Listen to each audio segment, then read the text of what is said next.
Donc, merci. Donc, je suis Antoine Branca, je suis enseignant-chercheur à l'Université Paris-Sud. Et je vous remercie d'abord les organisateurs de m'avoir invité à parler à ce colloque, même si nous allons voir donc effectivement que les champignons, ce ne sont pas vraiment des végétaux.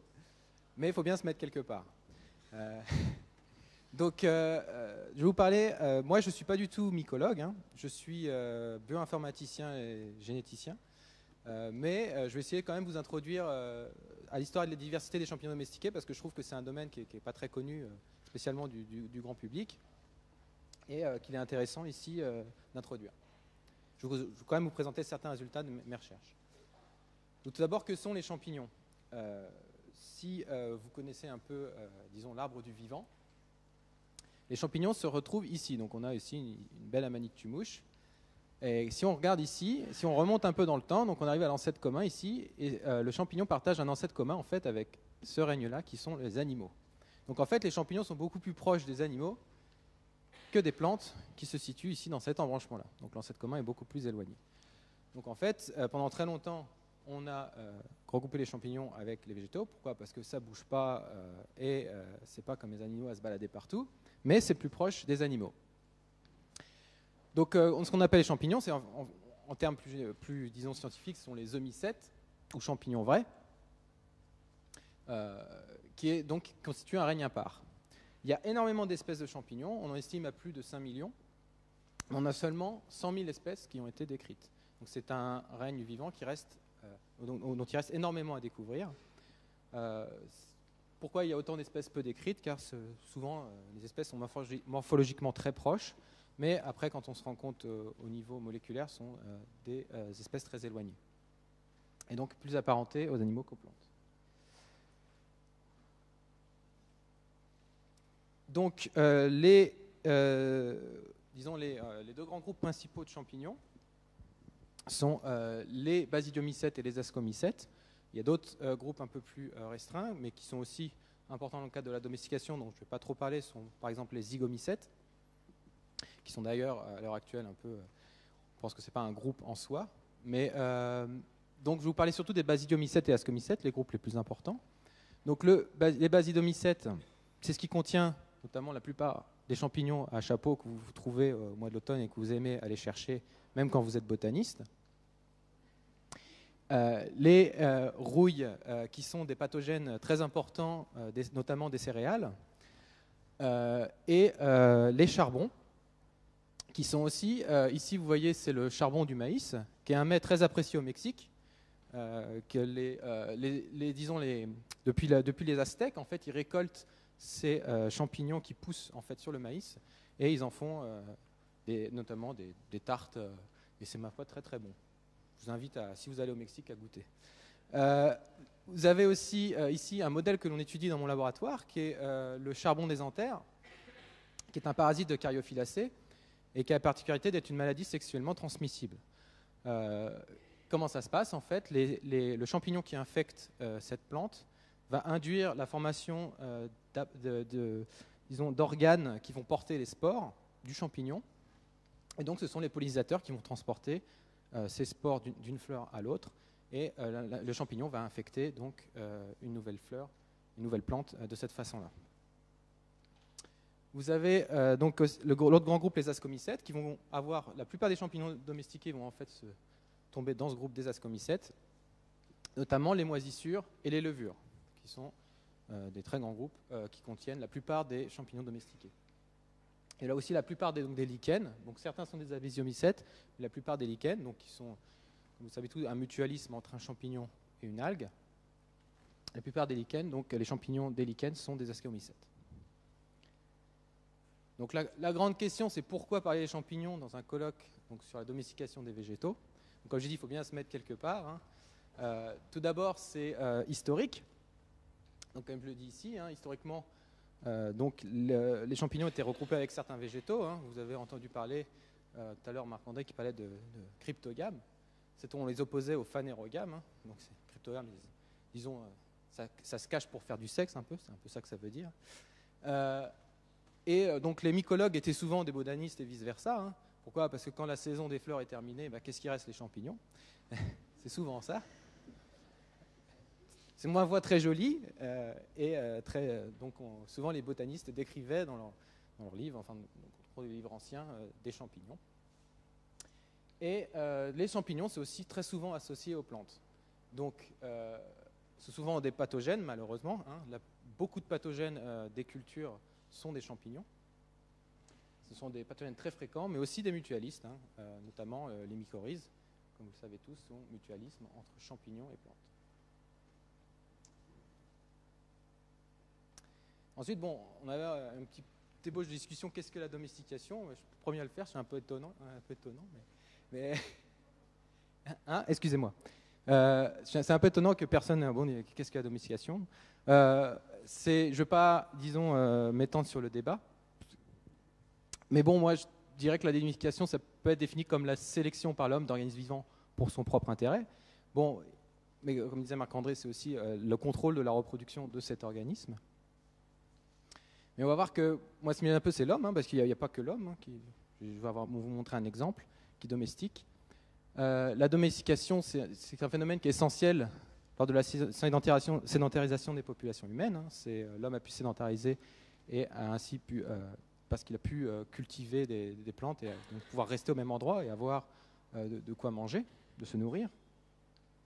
C'est un excellent modèle. Pour moi qui suis particulièrement en biologie de l'évolution, c'est un excellent modèle pour étudier la sélection naturelle. Donc c'est de la sélection artificielle, mais ça reproduit donc les mêmes effets que la sélection naturelle. Et on sélectionne une petite sous-échantillon d'une espèce qu'on va sélectionner génération après génération. On peut avoir donc les effets de cette sélection sur ce groupe d'individus.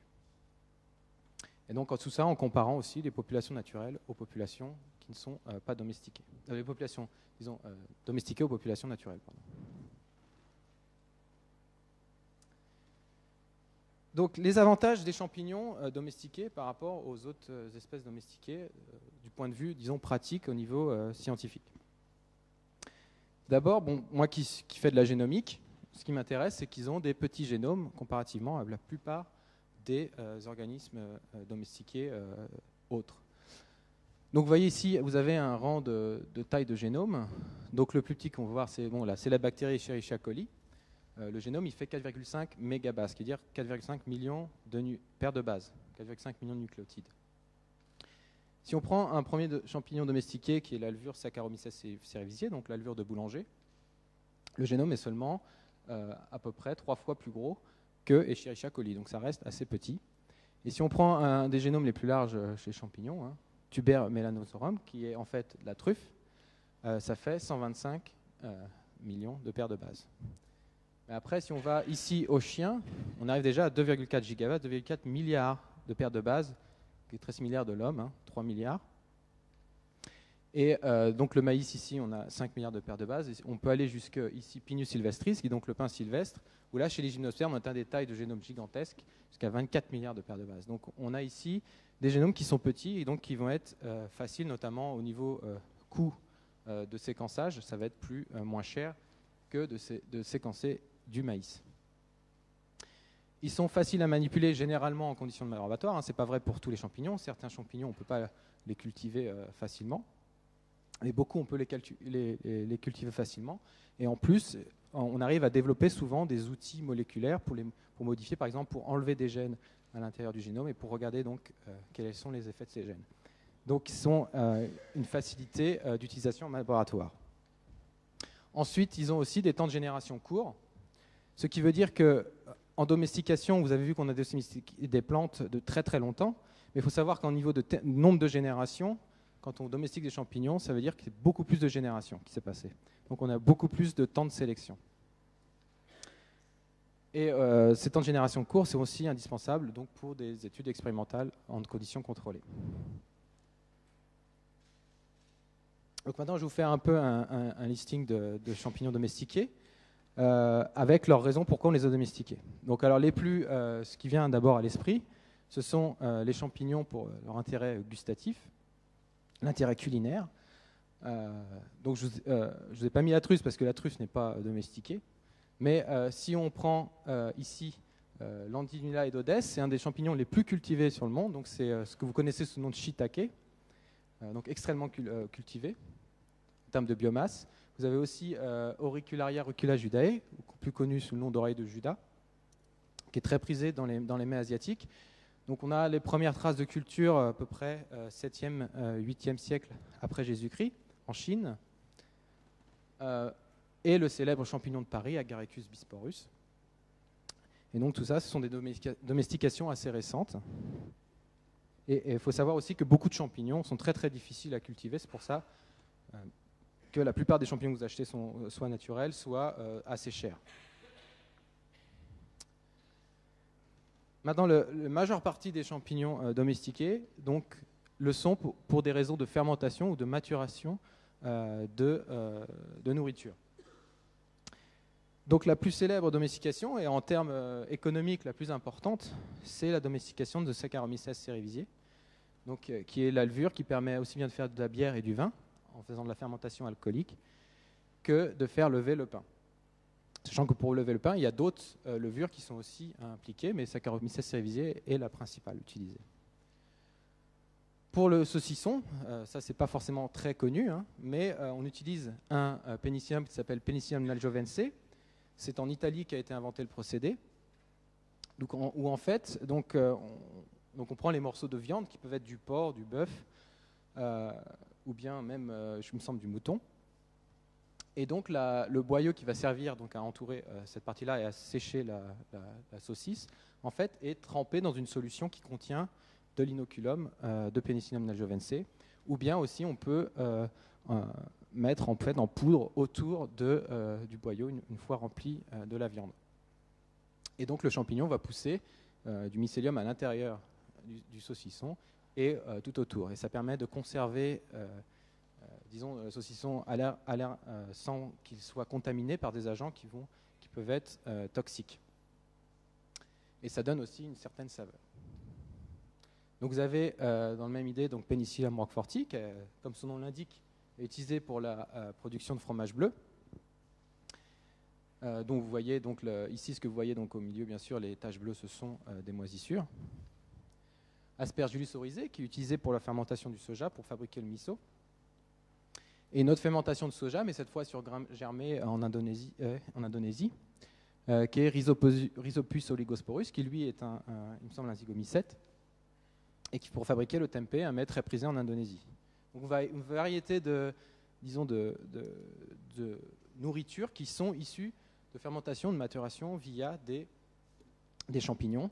Et cette liste n'est pas exhaustive, hein, vous en avez beaucoup plus que ça. Une autre raison de la domestication, c'est pour la production industrielle de produits qui nous sont, ma foi, très utiles. D'ailleurs, une très célèbre, hein, les antibiotiques. Comme son indique pénicilline, ça vient d'un pénicillium. Donc on a trouvé récemment qu'en fait, ce pénicillium, c'était Penicillium rubens. Si vous regardez dans la littérature, vous pouvez trouver Penicillium chrysogenum ou Penicillium notatum. Mais la souche originale était Penicillium rubens. Donc la pénicillium, hein, c'est un produit qui a révolutionné, disons, la santé, la médecine. Mais pourquoi je parle de domestication ici? Donc il faut savoir que quand la pénicilline a été découverte, donc en 1923 par Alexander Fleming, donc après on a voulu faire des premiers essais. Hein. Quand on a fait les premiers essais dans les années 40, on a produit pour tout et pour tout, sur toute la planète, environ 1 mg. Il faut savoir qu'à l'heure actuelle, on a produit assez de pénicilline pour donner 5 mg pour chaque humain. Donc on a dû sélectionner des souches de champignons qui produisent énormément de pénicilline. Ensuite, on a d'autres applications avec Trichoderma raceyi qui lui permet de découper la cellulose en glucose. Ça, c'est très utile parce que ça nous permet d'avoir disons, c'est beaucoup moindre coût que d'utiliser des processus chimiques pour découper ces sucres complexes en sucres simples. Donc, Trichoderma raceyi produit une enzyme qui va permettre de découper ces sucres en glucose et qui vont pouvoir utiliser après dans des disons, processus industriels. Et enfin, quelque chose qui est encore plus ou moins en développement, c'est le développement de biopigments. Comme vous voyez, les champignons, ça donne des couleurs tout le spectre de couleurs, en fait, vous pouvez le retrouver dans des composés donc, émis par les champignons, notamment les moisissures. Et on peut récupérer donc, des pigments à partir de la croissance de ces moisissures. Donc, quelle est l'importance économique des champignons? Donc ça, c'est une estimation de la valeur commerciale globale des produits fongiques majeurs. Donc vous voyez toute une liste ici. Donc ce que vous avez évidemment le plus en haut ici, ce sont les boissons alcoolisées. Bien sûr, c'est la bière, le vin, qui sont les majeures parties des recettes économiques des produits fongiques. Mais vous avez donc tout un tas d'autres produits comme le fromage, qui est aussi important, les champignons comestibles, donc on a vu, champignons de Paris, shiitake, les sirops de fructose, sont ces Aspergillus niger qui produisent alpha-amylase qui sont utilisés pour produire du sirop de fructose. Donc les levures, donc on a besoin de levures si on veut chez soi faire du pain ou des gâteaux. Acide citrique, vous avez ce corn qui est une mycoprotéine. Alors qu'est-ce que c'est? C'est tout simplement un substitut à la viande. Donc c'est un champignon qui produit ici des microprotéines en grande quantité qui vont permettre de faire quelque chose qui paraît comme de la viande et notamment très utilisé par les végétariens. Donc en agroalimentaire, c'est la majeure partie des produits fongiques à l'heure actuelle qui nous sont utiles. Donc vous avez en médecine, bien sûr, avec tout ce qui est antibiotiques, vous avez aussi production de stéroïdes par les champignons et d'autres produits pharmaceutiques. Et enfin, des produits industriels, donc comme l'alcool industriel. Donc on revient à l'alcool. Finalement, on aurait pu grouper ces deux ici, boissons alcoolisées, alcool industriel. Et aussi des enzymes, comme on avait vu pour Trichoderma raceyi, qui nous permet de découper la cellulose en glucose. Donc, ce que je vais un peu vous présenter, c'est comme moi je suis plus généticien, même génomique, bioinformatique, je vais plus vous présenter les apports de la génétique sur l'étude des champignons domestiqués. Donc qu'est-ce qu'on a découvert avec ces études génétiques? Et pourquoi c'est intéressant ici? Parce qu'on travaille souvent à l'échelle des micro-organismes. Donc la génétique nous apporte beaucoup parce qu'il y a beaucoup de choses qu'on ne peut pas voir comparativement à un macro-organisme. Donc je vais vous présenter trois exemples. J'aurais pu en faire plus, mais le temps est limité. Donc la levure Saccharomyces cerevisiae, qui a été extrêmement étudiée, bien sûr. C'est même un organisme modèle en biologie. C'est tellement modèle qu'il existe un mutant pour chaque gène qui existe chez Saccharomyces cerevisiae. Donc on connaît vraiment très très bien cet organisme. Les moisissures Penicillium du fromage, ça c'est le projet de recherche que je conduis au laboratoire Écologie Systématique Évolution avec d'autres collaborateurs. Et un exemple assez unique dans le monde animal, c'est comme les fourmis qui sont capables de faire aussi de l'esclavage, ils sont aussi capables de cultiver des champignons. Donc les fourmis sont vraiment un animal très particulier, car ils font un peu comme nous souvent. Et là, donc ce sont les fourmis champignonistes, donc je vais expliquer comment ça marche. Donc des problèmes de compatibilité Macintosh Windows, c'est pas grave. Alors, la domestication des levures.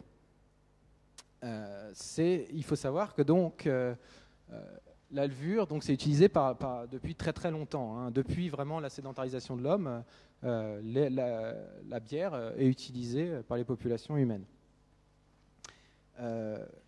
Donc on a trois applications, bien sûr, pain, bière, vin, qui sont les principales applications de la levure pour les populations humaines.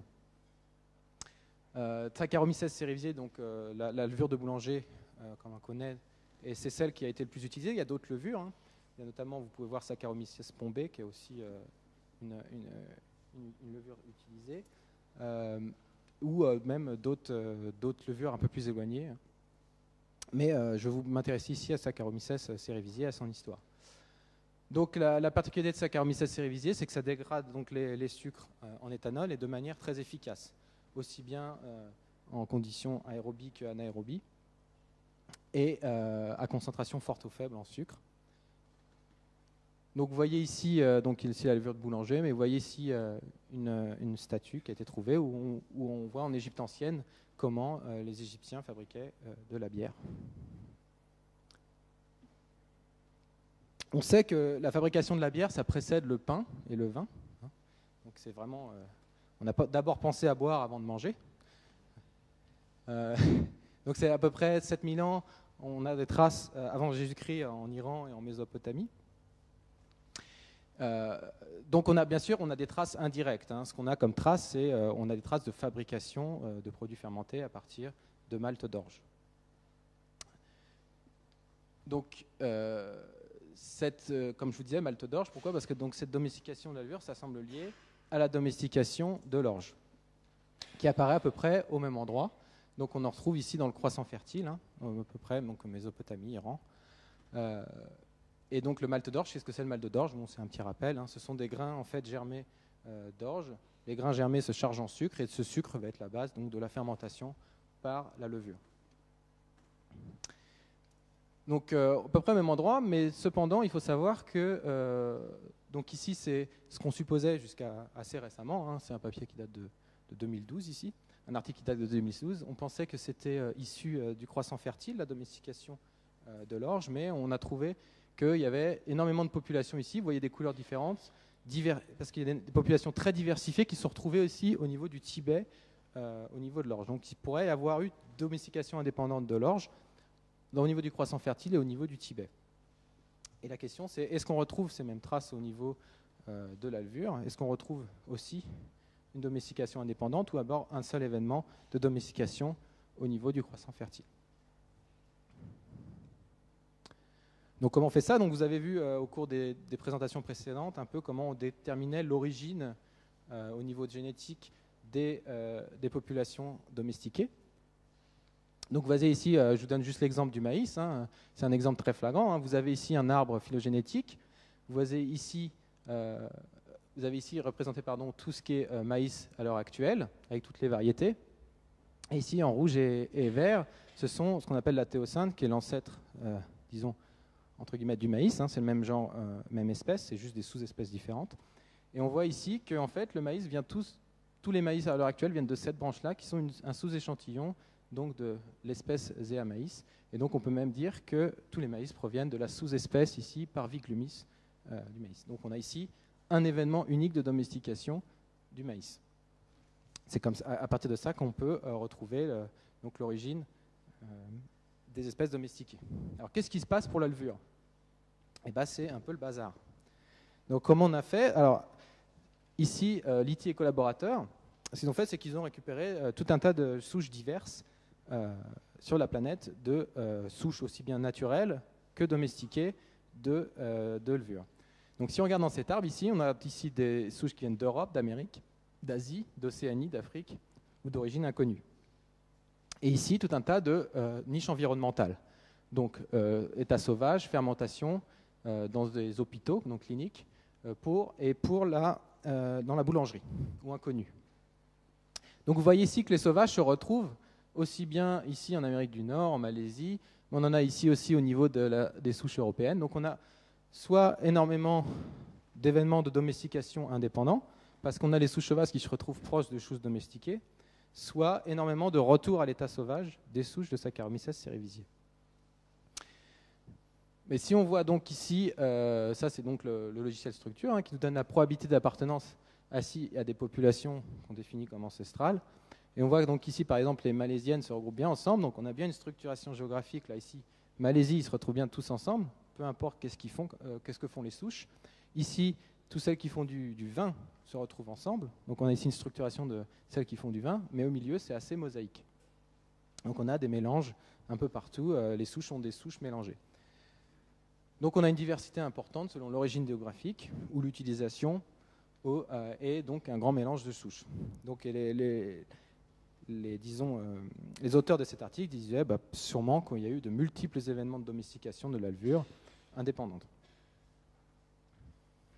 Mais un papier plus récent, où des auteurs chinois en fait, ont récupéré des levures dans des écorces d'arbres qui venaient de différents écosystèmes, donc la forêt primaire, forêt secondaire, dans des zones suburbaines, dans des jardins et dans des vergers. Et ce qu'ils ont remarqué, c'est qu'ils retrouvaient une diversité beaucoup plus importante de levures. Donc on a ici des levures qui sont très très éloignées de tout ce groupe-là. Tout ce groupe-là contient en fait les levures domestiquées. Donc il serait possible qu'en fait les levures domestiquées sont un sous-échantillon d'une plus grande diversité qui existe au sein des levures quand on prend l'état naturel. Donc il est toujours ici, ça irait plutôt vers le cas d'une domestication, un événement unique de domestication parmi les souches sauvages. Donc c'est toujours pas très résolu, hein. Il faut savoir que ça nécessite encore beaucoup d'échantillonnage, mais ça prouve ce qu'on avait vu plus tôt dans les présentations, c'est plus on augmente l'échantillon, plus on va vers résoudre l'histoire de la domestication. Mais c'est encore donc plus difficile ici d'échantillonner des micro-organismes que des pommiers, parce qu'on ne les voit pas. Donc, donc ces arbres-là, il faut en retirer l'écorce et voir si on arrive à récupérer des levures au sein de l'écorce. Ensuite, une autre étude intéressante sur les levures, c'est dans le cas de la bière de type lager. Alors, qu'est-ce que c'est que la lager? Je sais que la France n'est pas un pays de bière, disons de culture bière, dépendamment de la région, hein. Bon, c'est surtout dans le nord et dans l'est. Alors, la lager, c'est une bière en fait qui a la particularité d'avoir une fermentation à froid. C'est-à-dire que les levures sont capables de fermenter à basse température. Donc, ce sont des levures très particulières. Donc, on a nommé cette levure Saccharomyces pastorianus. Donc, on est obligé d'utiliser cette espèce pour faire cette fermentation à froid. Donc, ça apparaît en Bavière au XVe siècle. Donc, c'est assez récent dans l'histoire évolutive. Et qu'est-ce qui s'est passé? Ce que les auteurs ont découvert, donc, ce qu'ils ont comme résultat, c'est ceci. C'est une espèce de génome qui est beaucoup plus grand que la levure classique, avec des fragments qui proviennent de différentes levures. Mais en fait, ils ont pu reconstruire l'histoire de ce génome qu'ils ont pu observer. C'est simplement qu'il provient d'une part d'une souche qui vient de l'environnement naturel, même d'une espèce qui s'appelle Saccharomyces eubayanus, et la levure de boulanger qui était dans la brasserie, Saccharomyces cerevisiae, qui se sont hybridés en fait. Et l'hybridation a créé un nouvel hybride qui est cryotolérant et qui est capable de fermenter aussi bien que Saccharomyces cerevisiae, qui s'appelle Saccharomyces pastorianus. Donc on a ici ce qui s'est passé en XVe siècle en Bavière, c'est en fait un événement biotechnologique qui a permis la création de la bière de type lager. Donc la fermentation alcoolique, c'est un moyen ancestral aussi, il faut savoir, de conservation de l'eau, puisque c'est vous conservez beaucoup plus longtemps de la bière que de l'eau. Il faut savoir, à l'époque, c'était beaucoup plus sain de boire de la bière que de l'eau, sinon vous risquiez de tomber malade. Donc, c'est la domestication des levures, il faut savoir que c'est aussi âgé que celle des céréales. C'est peut-être même pour le cas de l'orge, certains auteurs disent que la domestication de l'orge est faite pour la bière. C'est-à-dire qu'on faisait de la bière avant, et ils se sont dit, pour pouvoir faire de la bière quand on se sédentarise, il faut domestiquer l'orge. L'hypothèse, c'est qu'il y a un événement ancestral de domestication en Asie, puis une diversification, un mélange des souches et un retour à l'état sauvage de plusieurs souches qui expliquerait le patron qu'on observait la première fois quand on a regardé les génomes des levures. Et on a observé aussi des phénomènes d'hybridisation, donc carrément d'innovation biotechnologique dans le passé, pour permettre notamment de faire la bière de type lager. Donc maintenant, je vais vous parler du fromage, le modèle que j'étudie à l'heure actuelle. Donc le fromage, ça date aussi du néolithique. C'est aussi quand l'homme a commencé à élever et à produire des bovins et du lait, il a commencé à produire du fromage. Alors pourquoi produire du fromage? Tout simplement parce que ça permet de conserver le lait. Ça devient une denrée qui est très périssable à une denrée beaucoup moins périssable. Et aussi, c'est beaucoup plus digeste que le lait. Donc je vais vous présenter pourquoi. Alors les premières traces, pour récapituler comment on fait du fromage, donc tout simplement on a du lait, on va rajouter ici de la présure. Alors la présure c'est quoi? C'est de l'extrait de l'estomac de veau, qui contient une enzyme, la chémosine, qui va permettre de cailler le lait. Alors quand on caille le lait, ce qu'il faut pour faire du fromage, c'est séparer le caillé du petit lait.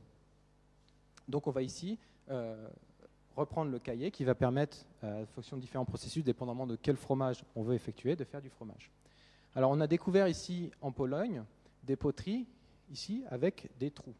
Et ces poteries possédaient des résidus de lipides au fond qui correspondaient qui étaient très très semblables à ce qu'on observe quand on fabrique du fromage.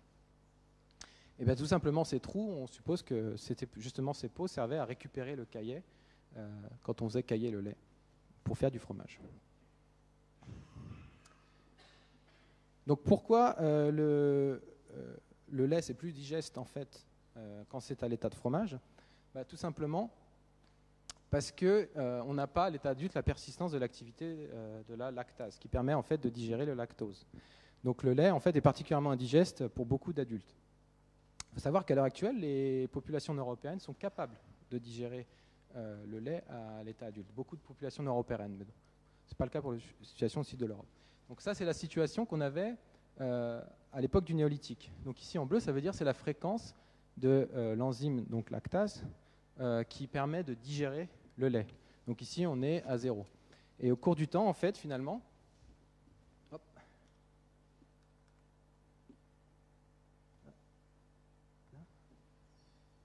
est-ce que ça marche?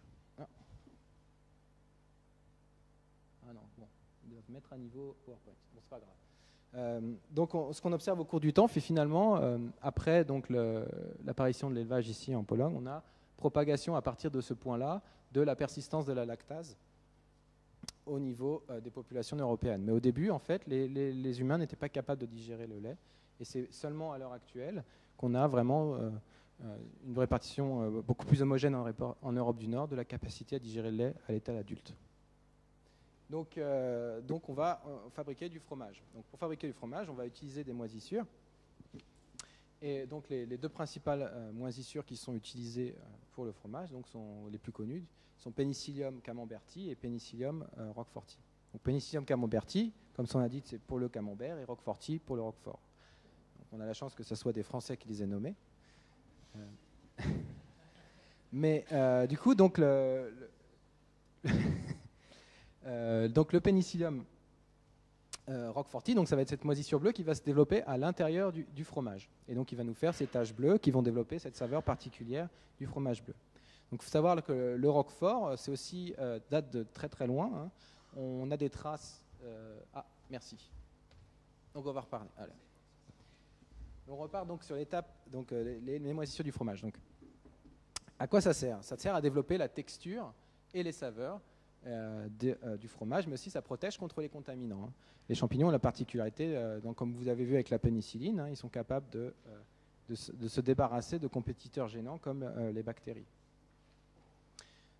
C'est une étape de maturation du fromage. Hein. La fermentation lactique se fait à l'aide de bactéries au début de la fabrication du fromage. Et après, il s'agit de l'étape de maturation. Et disons, ce qui fait aussi toute la saveur du fromage, c'est beaucoup les moisissures. Ils vont utiliser en fait tout un tas de métabolites qui vont, ils vont métaboliser tout un tas de composés qui va générer plus de 300 composés aromatiques qui vont faire la saveur du fromage. Et bien sûr, c'est la variation dans la dose de ces différents composés qui vont faire qu'il va y avoir une variation de goût du fromage. Donc, vous avez ici un exemple. Donc, pour le cas de Roqueforti, donc ça se développe à l'intérieur du fromage. Hein. On est obligé de faire des. Je ne sais pas si vous regardez ici, vous voyez des trous hein, à l'intérieur du fromage. Donc, c'est parce qu'on est obligé d'aérer le fromage pour que la moisissure se développe à l'intérieur. Dans le cas du camembert, la moisissure se développe au-dessus et va aller vers l'intérieur. C'est pour ça que le fromage va être mou à l'extérieur et va devenir de plus en plus mou vers l'intérieur. Donc Penicillium camemberti, on va savoir que le brie existait avant le camembert, hein, même si c'est Penicillium camemberti. C'est plus facile à dire que brillis. Donc ça remonte avant le 8e siècle. Donc ça, c'est les traces qu'on a de fabrication écrite. Hein, c'est au 8e siècle, mais ça remonte bien avant. On pense même que c'est avant que les Romains arrivent en Gaule qu'on fabriquait déjà un fromage de type brie. Penicillium camemberti, il faut savoir qu'on ne l'a jamais retrouvé à l'état naturel. C'est une espèce qui est uniquement domestiquée. Ensuite, Penicillium camemberti, c'est aussi très ancien. Donc on peut remonter jusqu'à 3 millénaires avant Jésus-Christ pour la fabrication du roquefort. Mais c'est juste qu'on sait qu'on a une trace de fabrication de fromage à cette date dans la région de Roquefort, mais c'est moins sûr que ça soit vraiment du roquefort qui faisait. Faut savoir ça, c'est beaucoup plus difficile à démontrer. Et on sait par contre, là, il existe des populations naturelles de Penicillium roqueforti. Donc on a ici deux situations différentes. Hein. On a le cas d'un champignon qui se retrouve uniquement à l'état domestiqué, et un autre champignon qui se retrouve à l'état domestiqué et sauvage. Donc les populations naturelles, on les retrouve dans l'ensilage. Notamment, on a un certain nombre d'échantillons qui proviennent d'ensilage. Donc Penicillium roqueforti et camemberti, même s'ils sont tous les deux utilisés pour la fabrication du fromage, ils ne sont pas apparentés en termes de phylogénie. Donc Penicillium camemberti, vous le retrouvez ici, et Roqueforti ici. Donc si vous voyez les relations de parenté, ils ne sont pas du tout apparentés. Il y a d'autres pénicilliums entre les deux qui sont soit utilisés pour d'autres raisons. Hein. Vous avez ici Penicillium naljovense quelque part, ici, donc pour le saucisson, comme on avait vu, mais il y a d'autres pénicilliums. Penicillium par exemple rubens ici, qui est utilisé pour la pénicilline, et aussi des agents spoliateurs de nourriture. Donc la question, ça va être, ils sont tous les deux adaptés au même milieu, donc est-ce qu'ils possèdent finalement des adaptations communes au milieu, et comment ils ont pu générer, disons, cette adaptation commune. Donc il y a plusieurs possibilités, hein. Donc ils doivent partager des gènes communs donc, qui permettent de s'adapter à ce même milieu. Et les mécanismes qui vont expliquer donc, disons, cette convergence d'adaptation, ça peut être par exemple du transfert horizontaux de matériel génétique, quelque chose qui est très observé chez les bactéries notamment. C'est-à-dire qu'il y a des gènes qui sont par contagion, qui se transmettent d'une bactérie à l'autre. Ça peut arriver aussi chez les champignons. Une autre raison, ça pourrait être simplement de la sélection naturelle, disons la sélection artificielle sur des gènes chez les deux espèces. C'est-à-dire qu'on va sélectionner les mêmes gènes ou des gènes qui vont avoir des fonctions analogues chez l'un et chez l'autre. Donc, je vous expliquais ce schéma, hein. Alors, cette roue, en fait, ici, ça représente le génome de Penicillium roqueforti. Vous avez ici, classé par ordre de similitude, les différents génomes de Penicillium que l'on a séquencés au laboratoire. Donc, plus c'est rouge, plus c'est similaire.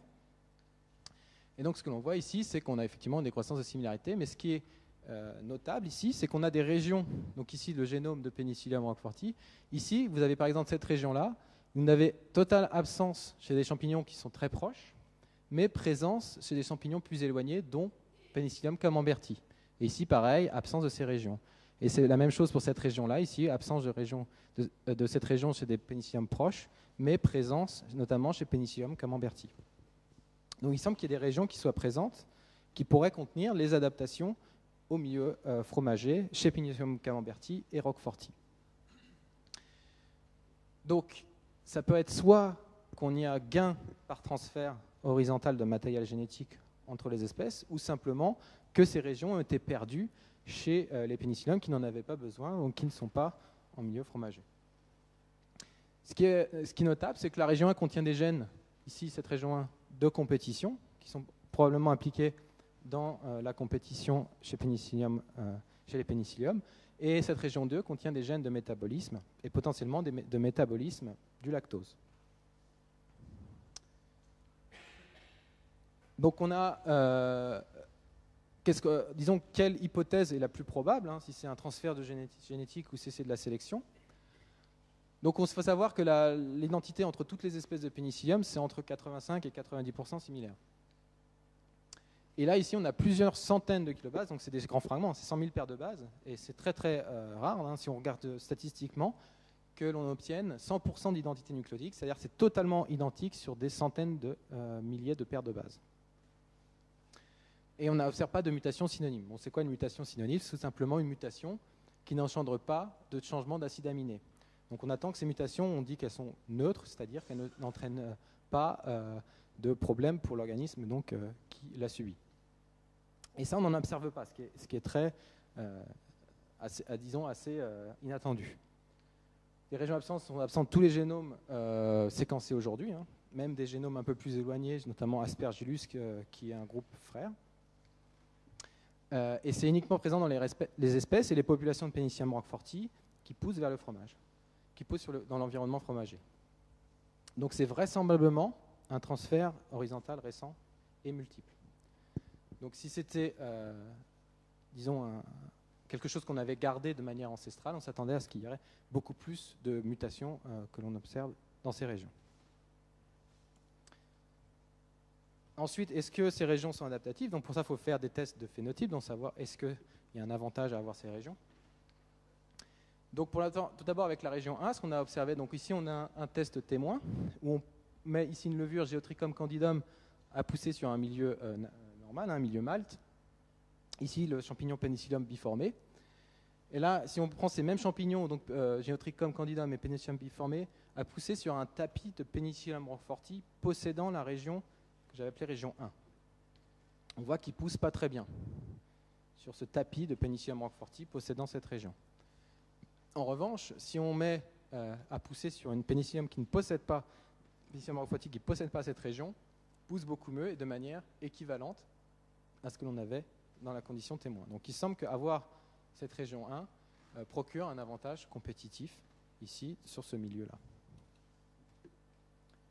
Maintenant, on a fait d'autres tests. Bien sûr, ça, c'est des tests qui sont en cours. Hein.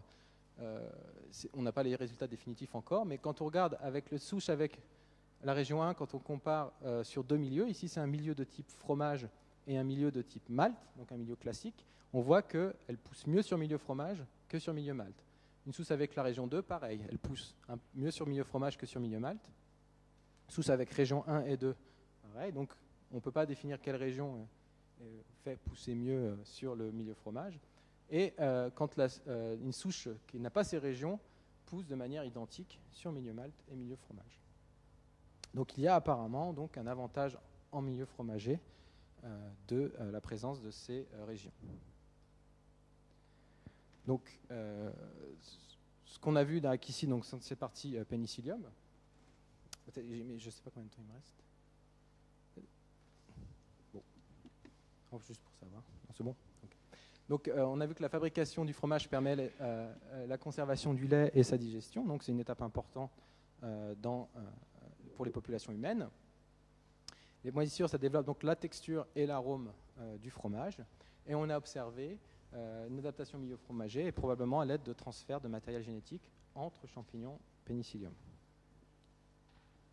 Maintenant, le dernier exemple dont je vais vous parler, c'est la domestication dans le monde animal. Donc il n'y a pas que l'homme qui a domestiqué donc, des organismes vivants. On a l'exemple ici de fourmis champignonistes. Donc il faut savoir qu'un grand problème du passage à l'herbivorie, c'est que souvent les plantes en fait, sont difficiles à assimiler et ils produisent souvent des composés qui sont des composés notamment phénoliques toxiques. Ici, là, il y a une fourmi donc, qui à l'origine n'était pas herbivore complète, qui maintenant est herbivore complète. Donc quand je dis maintenant, c'est à l'heure actuelle, hein, au cours de l'évolution, est devenue herbivore complète en cultivant des champignons. Donc ce sont les fourmis champignonistes. Il y a aussi d'autres groupes qui ont fait la même chose, notamment des termites aussi qui cultivent des champignons pour permettre de digérer du matériel végétal, et certains coléoptères cultivent des champignons type ambrosia. Donc vous avez ici les ouvriers au travail. Ici vous avez une culture de champignons avec une reine fourmi. Si vous avez de bons yeux, c'est un peu sombre. Et donc les champignons vont détoxifier les composés phénoliques des plantes, ce qui va permettre à la fourmi en fait, de pouvoir digérer les composés, le matériel végétal. Donc les fourmis, en fait, on a pu montrer qu'ils ont sélectionné spécifiquement donc, les champignons qu'on appelle Leucocoprinus, qui expriment un gène qui s'appelle la laxase, qui est la gène de détoxification de ces composés phénoliques. Donc donc il y a des structures qui sont appelées gongilidia qui vont spécifiquement exprimer donc ce gène de façon très très intense pour produire beaucoup de lacase, qui vont permettre et donc que les fourmis vont préférentiellement manger. Donc ils vont manger ces structures, ces gongilidia. Et donc vous voyez ici une culture de champignons, hein, ils appellent ça un jardin. Et donc les fourmis vont manger ces gongilidia chargés en lacase. Et ils vont aussi donc, déféquer sur le sommet de la culture de champignons pour permettre d'avoir une concentration homogène de lacase au sein du jardin de champignons. Ce qui permet que toutes les fourmis qui mangent ce jardin ont toujours un port constant de lacase qui leur permet de digérer le matériel végétal. Donc, et on a montré ici donc c'est pareil, en regardant ici le rapport de mutations qui sont non synonymes, donc qui induisent un changement d'acide aminé sur les mutations synonymes, que ce gène possédait particulièrement un faible niveau de ce rapport, c'est-à-dire qu'on avait peu de mutations non synonymes par rapport à synonymes, ce qui veut dire qu'on sélectionne pour que le gène ne change pas. Donc on a vraiment une forte sélection des fourmis sur le champignon. Donc pour conclure ici, donc on montre que les fourmis champignonistes peuvent digérer le matériel végétal grâce à ce champignon. Ça a été montré que la domestication du champignon, c'est responsable du passage à l'herbivorie totale chez ces fourmis. C'est-à-dire que ces fourmis, avant, étaient omnivores et sont passées à l'herbivorie totale grâce à la domestication de ce champignon. Et enfin, les fourmis ont sélectionné ce champignon pour qu'il produise l'enzyme désirée en grande quantité. Donc pour conclure, donc j'espère que je vous ai montré qu'il y avait une grande diversité de champignons domestiqués, peut-être qu'ils vous étaient inconnus donc avant cette présentation. Il y a, même à l'heure actuelle, hein, il y a des recherches actives en biotechnologie pour développer, disons, la culture de champignons qui sont très intéressants pour l'exploitation humaine. Hein. Donc de nouvelles molécules en pharmacie, des pigments, même des textiles, et surtout donc, en agroalimentaire, qui est la composante la plus importante de la domestication des champignons. Et donc la génomique, je vais vous montrer qu'elle permettait de révéler donc des mécanismes, donc les transferts horizontaux de gènes entre des Piscinium proches ici, et aussi l'origine des populations domestiquées, comme on a pu le voir de façon similaire dans les autres organismes qu'on a vus avant. Et aussi, ça influe sur les développements biotechnologiques, car on va pouvoir voir quels sont les gènes qui vont être importants pour la domestication. J'aimerais remercier tous mes collaborateurs ici, donc au laboratoire Orsay, donc surtout Tatiana Giraud, mais aussi Ricardo Rodriguez de la Vega, Jean Oparts et Elodie Snirk, au Muséum d'Histoire naturelle, Joanne Dupont, Manuela Lopez et Sandrine Lacoste, et mes financements. Je vous remercie de votre attention.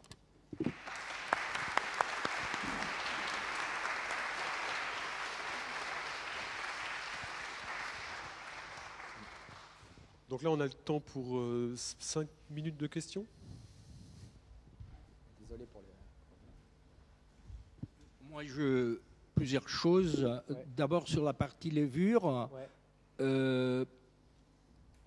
ces arbres que vous avez faits, Ouais. Ils C'est pas moi étaient- qui les ai faits. Hein, oui, bon. Ces arbres que vous nous avez montrés Ouais. sont faits avec quels critères, avec quels gènes? Est-ce que c'est des c'est avec le génome complet, avec des génomes complets de tous les levures? tous les levures. D'accord. C'est les génomes D'accord. complets. Des génomes complets, d'accord. Ouais. L'autre chose, c'est que sur l'évolution, sur la possible transmission horizontale de ces deux groupes Ouais. de gènes que vous ne nous avez pas dit exactement, vous avez dit qu'une est métabolite, l'autre, bon. Ouais, mais c'est Ben, encore en recherche. Ça. c'est encore- On veut bon. pas envie d'aller trop Et vite. l'arbre que vous avez montré, Ouais. c'est des pénicilliums, c'est deux aspergillus qui en plus sont très très séparés. Ah oui, j'ai pas bien expliqué l'arbre. Non, mais les problèmes, c'est si vous dites qu'il y a une transmission horizontale, Ouais. est-ce que vous allez chercher, vous avez sans doute allé chercher plus loin. Oui, mais c'est ce qu'on recherche à l'heure actuelle. Vous n'avez rien trouvé, On n'a rien trouvé, on sait. ni on- de bactéries, Non, non, ni alors, dans les zygomycètes. Il y a moyen de faire, c'est par exemple de regarder l'auto en guanine-cytosine. Ça Bien permet sûr, de ça c'est voir- classique. Ça c'est classique. Et ce qu'on voit, c'est que c'est exactement le même que le reste du génome. Oui. Ensuite, on peut regarder aussi, plus que les guanine-cytosines, les tétranucléotides, c'est-à-dire des groupes de 4 nucléotides qui pourraient, donc les signaux de 4 nucléotides généralement sont partagés entre les génomes. Et là, ce qu'on voit aussi, c'est pareil, c'est du pénicillium. Donc c'est probablement que ces échanges de gènes se font à l'intérieur du groupe pénicillium. Donc, Mais on en est ce pas que sûr. vous pensez, c'est que vous n'avez pas trouvé le pénicillium ancestral de lequel ces On gènes... a quelques doutes à l'heure actuelle. On pense que c'est le pénicillium qui est ancestral de Camemberti, pénicillium biformé, qui est probablement l'origine de Camemberti, qui finalement est un seul clone. Hein. Le pénicillium Camemberti, c'est un seul clone qui est utilisé pour tous les fromages. Et on pense que c'est ce pénicillium biformé qui est à l'origine, mais on n'en est pas sûr. D'accord. Alors, vous avez cherché des fromages français, mais naturellement, il y a des fromages bleus dans des autres parties du Ah monde. non, on a toute la planète. Hein. Vous avez toute la planète. Ah oui. Toute la planète et tous c'est Même les la mêmes... Nouvelle-Zélande, hein, c'est très Et loin. c'est la même chose. Oui, mais la Nouvelle-Zélande... C'est-à-dire qu'on a ce patron de posséder cette région. Et bon, et là, sur la dernière partie, les fourmis, c'est intéressant parce que naturellement, la case est présente dans beaucoup de champignons. Et là, Elle il y a- est essentielle pour faire les pigments des spores. Donc, ce serait intéressant de voir si c'est une adaptation de la lacase Bah, on sait ou que de la polyphénoloxydase utilisée pour des autres ce que choses. j'ai pas dit, c'est que en fait, dans ce champignon-là, il y a plusieurs copies de la case. Et en fait, il y en a 8. Il y en a beaucoup plus que la plupart des champignons. Apparemment. Mhm. Et donc, il y en a une copie particulière qui s'est spécialisée dans la production. Merci.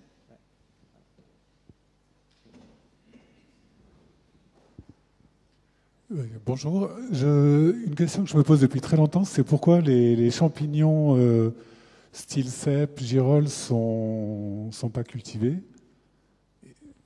C'est des problèmes. Et comme vous avez parlé là juste des basidiosimides, est-ce qu'il y a peu de recherche ou est-ce que c'est très difficile? Est-ce qu'il n'y a pas de Je pense recherche? qu'il y a beaucoup de recherches parce que c'est très lucratif. Ouais, c'est ça Il n'y qui a pas m'étonne. beaucoup de résultats. C'est ça le problème, c'est qu'ils ont beaucoup de mal à cultiver de façon, disons, bon marché ces champignons-là. Parce que si on le cultive, il faut que ça soit moins cher que d'aller les ramasser. Donc, et le problème, c'est qu'il y a beaucoup d'échecs, c'est-à-dire qu'on arrive à les maintenir quelques générations. C'est la compétition, si on a... On ne fructifie pas. Hein? Ouais, on ne sait pas les faire fructifier. Oui, on sait en inoculer certains. Il y a des protocoles routiniers pour inoculer de la girole. Tous ces champignons-là sont mycorhiziens, ils sont associés aux racines des arbres forestiers. Donc on sait en cultiver certains, on sait les inoculer, mais on maîtrise très mal, un, leur persistance quand on remet ces arbres dans la nature, parce qu'on ne peut pas maintenir ces arbres en pot, hein, et deux, quand ça persiste dans la nature, on maîtrise très mal les circonstances dans lesquelles effectivement le champignon forme la partie charnue, qui est l'organe sporifère, et qui est la partie qu'on souhaite manger. Et le même raisonnement s'applique à la truffe. On sait favoriser son développement végétatif, mais on ne sait pas encore tout à fait maîtriser, pour le coup, sa sporulation. Non, attendez là. Je voulais juste rajouter qu'en ce moment, là, au Palais de la Découverte, il y a l'exposition sur les fourmis. Et il y a justement les fourmis, une fourmilière avec Association Champignons, et c'est très chouette à voir. Au sujet de la culture des champignons, ici en France, on en cultive à peu près une douzaine, mais les Chinois en cultivent à peu près 80. Il est évident que c'est pas facile de cultiver des champignons, mais on y arrive quand même. On a des pleurotes, on a des Lepista nuda. Les Italiens cultivent la lépiote du peuplier, donc on arrive à en faire. Alors effectivement, vous avez, la truffe est inoculée et l'INRA vend des plants de chêne inoculés. Et si on attend 5 ans, on aura des truffes chez soi. Donc, si vous voulez, la culture du champignon, c'est très difficile, mais il y en a qui arrivent et on y arrive quand même un peu. Si vous allez à Saumur, vous allez pouvoir acheter au moins 6 champignons différents cultivés. Comme dit Marc-André, la plupart sont saprophytes. Dès que c'est mycorhizien, c'est beaucoup plus difficile. Ah ben oui, mais il faut savoir ce que l'on veut manger.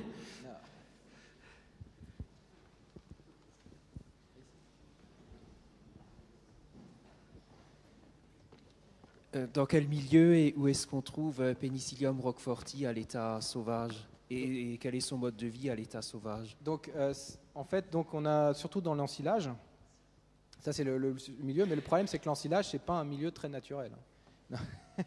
Donc, la plupart du temps, c'est un peu du hasard, c'est-à-dire qu'il y a des expertises qui sont faites, par exemple, pour savoir, voilà, j'ai un champignon qui pousse sur mon mur, on va gratter, et on trouve du Penicillium roqueforti. On ne connaît pas vraiment quel est le milieu naturel. C'est le problème de beaucoup de moisissures. Souvent, en plus, c'est des champignons qui sont ubiquistes, qui poussent un peu dans beaucoup de milieux différents.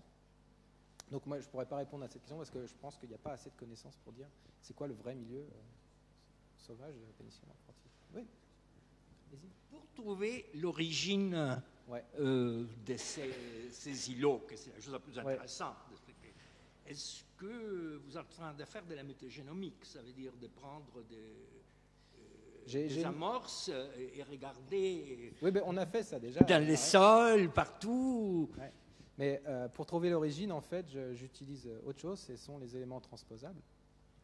Pourquoi? Parce que les éléments transposables, en fait, il y a des éléments transposables actifs chez les pénicilliums qui donc sont en cours d'envahissement dans certains génomes. Et en fait, comme ça se duplique, on peut retracer quelle est la copie ancestrale qui s'est dupliquée au départ et qui se présente dans ces régions. Et donc on arrive à retracer... Attendez. C'est élément transposable de quel type que c'est duplique? C'est un type qu'on retrouve chez Aspergillus aussi, qui s'appelle élément IS, c'est un non-LTR rétrotransposant. D'accord. D'accord. Donc c'est copier-coller, c'est pas copie... Oui, non, parce que, bon, on parlera de ça après. On parlera de ça après.